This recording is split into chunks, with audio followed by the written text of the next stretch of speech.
Witches of East End by Melissa de la Cruz. Just like in her young adult series, in this book, Melissa de la Cruz presents a supernatural tale aided by mythology. Her witches aren't just magical. They're goddesses who possess a history that spans worlds and time itself. Focusing upon two sisters, Freya the carefree, beautiful bartender who dispenses love potions, and Ingrid the staid and straight-laced librarian whose talent rests in talismans and spells, and their mother, Joanna, who boasts powers of restoration. Witches of East End explores Northampton, a cozy protected bungalow of a town, and the citizens who live there, including the Beauchamp women. When the ladies start to ignore the rules visited upon them that forbid them from their magic, they get pulled into a larger web of sorcery, one which recalls the most fundamental and influential aspects of their long, complicated history. This is all well and good. In fact, De la Cruz's use of mythological lore is Witches of East End's greatest strength. Unfortunately, however, she saves it until the very end of the novel, instead focusing the majority of her first foray into adult fiction on petty human frailties. It is not a flaw that the book's characters are both good and bad.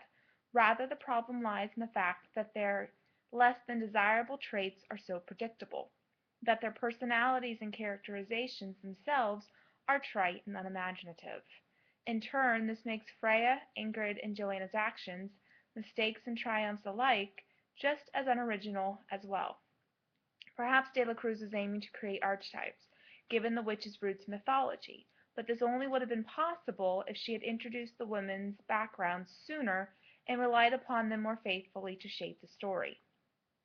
Furthermore, the novel was hampered by De la Cruz's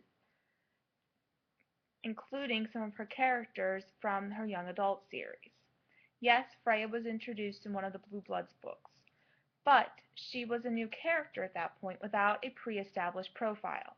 Conversely, Mimi and Oliver, who played roles, insignificant though they were, in Witches of East End, have established histories, including their own rather complex backstory, which was only hinted at in De la Cruz's first adult piece. Obviously, the author's intention was to intrigue readers who were unfamiliar with her YA series to read it as well, but what she ended up accomplishing was anything but. Instead, not only did she bog down Witches of East End with irrelevant characters and the distraction of a side plot that had nothing to do with this particular novel, but she also failed to do the Blue Blood series justice, a series whose development and pacing have been much more successful.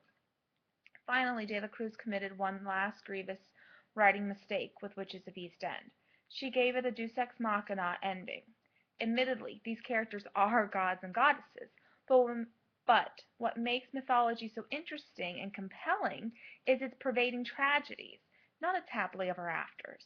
And yes, sure, in the book's epilogue, De la Cruz shows how things might not be as rosy and perfect as Freya, Ingrid, and Joanna think at the conclusion of the novel, but it is apparent that this was done to introduce a sequel rather than to give the work a more sophisticated and intriguing ending. For a book which, in its conception, has so much going for it, the Hampton setting, very in vogue right now thanks to revenge, the combination of the supernatural with mythology, and strong female leads, its execution is extremely dissatisfying.